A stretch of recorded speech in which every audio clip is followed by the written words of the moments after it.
All I can say is the devil is in the details, you guys. So here, Romeoville, Illinois. I thought it was somebody's name. Okay, so here, nearly 3 months after shooter executed a mother, father, and their 2 young children. I mean, this here boogaboo, creature from the Black Lagoon wasn't playing. He got rid of the 3 dogs. The people had kids. He got rid of the children. Okay, so here on September the 17th, the bodies of Alberto Roland, Zarada Bartolomeu, I'm chopping these names up, y'all forgive me, Bartolomeu, and their boys, Adriel 9 and Diego 7, were found inside the family's home on a quiet suburban block. I remember when that happened. I remember. I thought it was a hit or something. So here, as the I-team reported earlier in the investigation, police suspected Nathaniel Huey Jr. was the killer, but they provided no details about how the murder plot had come together. On Thursday, after learning that the I-team was going to reveal new information and video evidence in the case, Romeoville police said they were going to release selected new information from the investigation.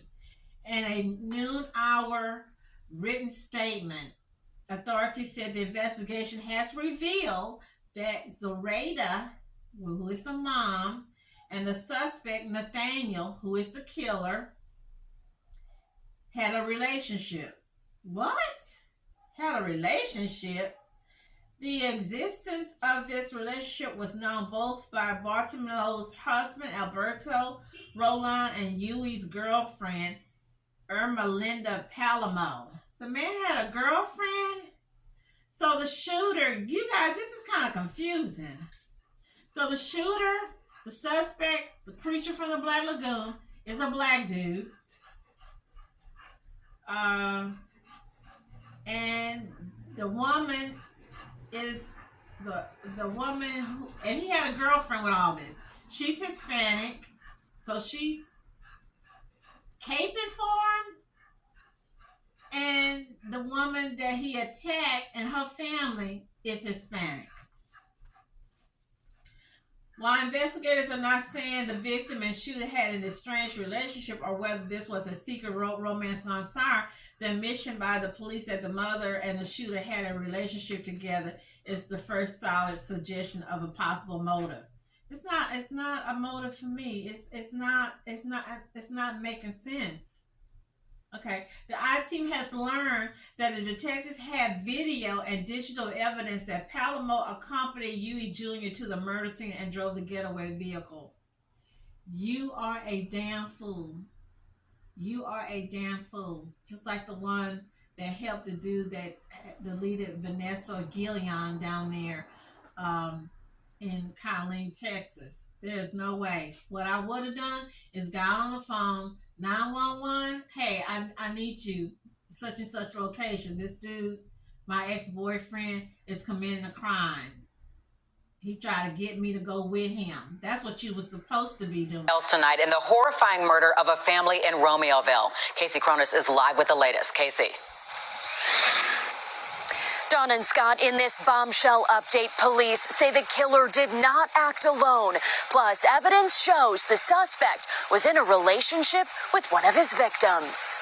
It's been nearly 3 months since a chilling crime rocked a Romeoville neighborhood. A family of 4 was brutally killed in their Concord Avenue home. Now, police are revealing a shocking twist. Officials say one of the victims, 32-year-old Zoraida Bartolome, was having an affair with 32-year-old Nathaniel Huey Jr., who police have identified as the killer. Police also say their relationship was no secret, that Bartolome's husband, 38-year-old Alberto Rolone, and the suspect's girlfriend, Ermelinda Palomo, were aware. But that's not all Palomo may have known. Police say evidence shows she was involved in the plan planning of the murders, even driving Huey to the scene. This after her attorney said in September she was home sleeping at the time of the crime. After the killings, a manhunt got underway, but ended days later in Oklahoma. There, police had been pursuing Huey and Palomo in their vehicle when Huey crashed and 2 gunshots were heard from inside their car.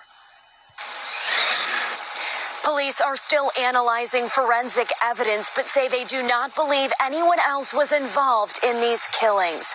We drove by the family's home earlier tonight. It is still boarded up, and a memorial remains outside. The family, through their attorney, John Paul IVEC, sent the I-Team a statement saying in part that they had no previous knowledge that police considered Palomo a participant in a quadruple murder plot. So they trying to, I don't know if they trying to defend her or they really in the dark about what was going on. Days after the execution-style killing, Huey Jr.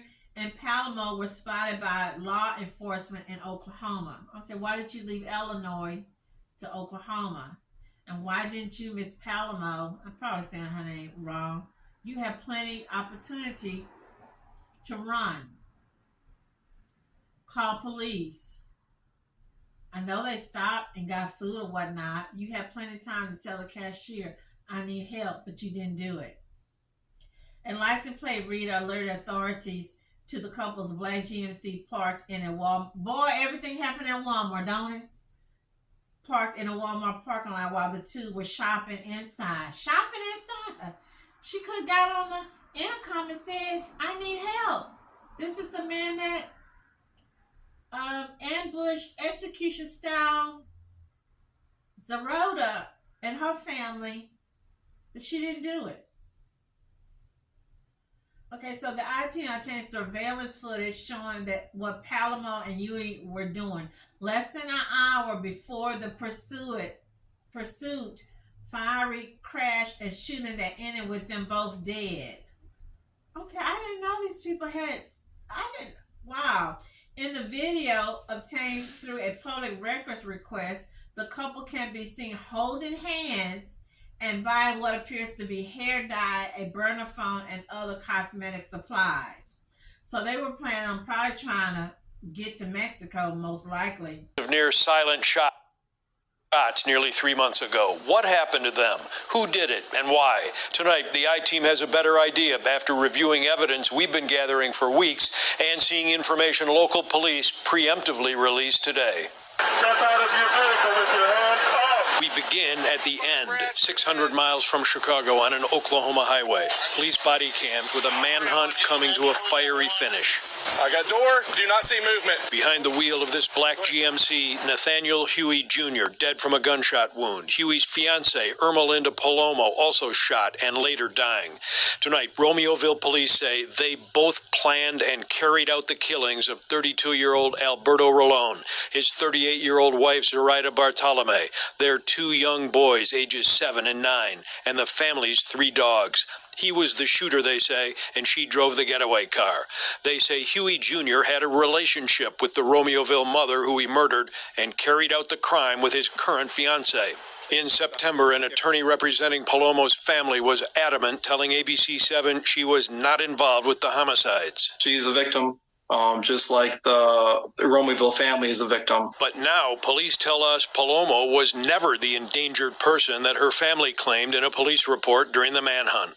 Tonight, the family said in a statement they had no previous knowledge that police considered Palomo a participant in a quadruple murder plot. And now, new video obtained by the I-Team shows what Palomo and Huey were doing less than an hour before the pursuit, fiery crash, and shooting that ended with them both dead. They're holding hands. It's not an animated discussion. It looks like a conversation you'd have with a friend. ABC7 police affairs consultant and former suburban police chief Bill Kushner watched Walmart video we obtained showing Huey and Palomo buying what appears to be a burner phone, hair dye, and other cosmetics. What does this say to you? You're on the run. You don't want to be caught. You don't want to be found. If you're going to change your appearance, this is almost a Hollywood plot. This fugitive couple, laughing and looking relaxed, would themselves be dead in an hour. Romeoville police tonight say it will take weeks to determine all aspects of what happened to this family, including a complete description of the motive for murdering an entire family. Police tell the I-Team they are still awaiting some forensic test results. I don't get it. And I guess the police don't get it. Her family don't get it. I don't get it. Both of these ladies are nice looking. Let me go back and look. The dude is nice looking. I don't get it. I do not get why would a man that already has a woman, why would you go after a married woman who you used to date or you used to mess around with? And you got your new woman with you. And she on board with this nonsense. It makes no sense. I have never, I can see Lifetime doing something about this or something similar. I mean, it's going to probably be a lot of different movies or crime stories about this. This is the most bizarre. It seemed like we hear one story and we're like, wow, that was bizarre. Then you hear one that's even more bizarre than that other story. I'm just shocked that all these people seem to be of age.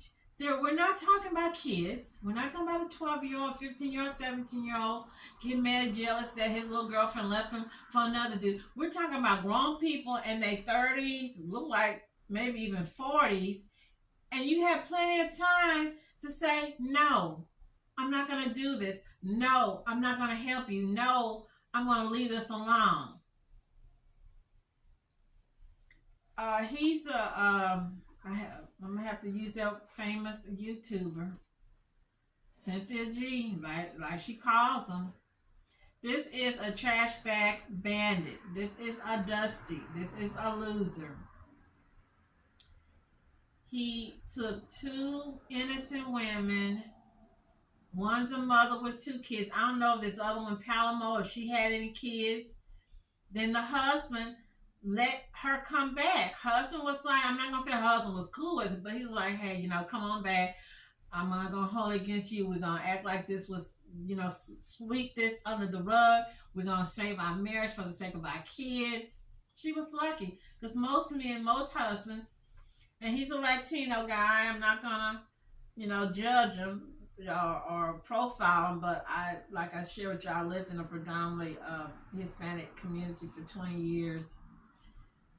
Most of these guys, I'm pretty much, most men, they're not letting their wife come back home after you done cheated, and then she cheated with a black man. Not just you just cheated. You cheated with a black man. He not let your ass come back home. You better stay your butt out in the streets. We divorced. I'm keeping the house, and I'm not gonna probably even pay you child support. So I guess this little gremlin was like, no, he thought that the husband was gonna kick her out. The husband was gonna beat her up. She was gonna be homeless out on the street. He was gonna be celebrating happy. But instead, husband kept her, brought her back home, kept her in the fold. He mad. I'm just shocked with this other old gal. You helping execute the plan, and y'all walking out of the Walmart laughing and giggling like, what happened to the girl code? What happened to women sticking up for women, especially when it's something you see is wrong fixing to happen? What happened to that? All I can say, dignified, not mummified, but dignified. They dignified. They spellbound under the National Hebrew, the boudin, the chorizo, burnt chorizo sausage. That's what that was. Prayers go out to this family. 4 people. Really 6 people, because when you think about it, 6 lives all got destroyed and just screwed up over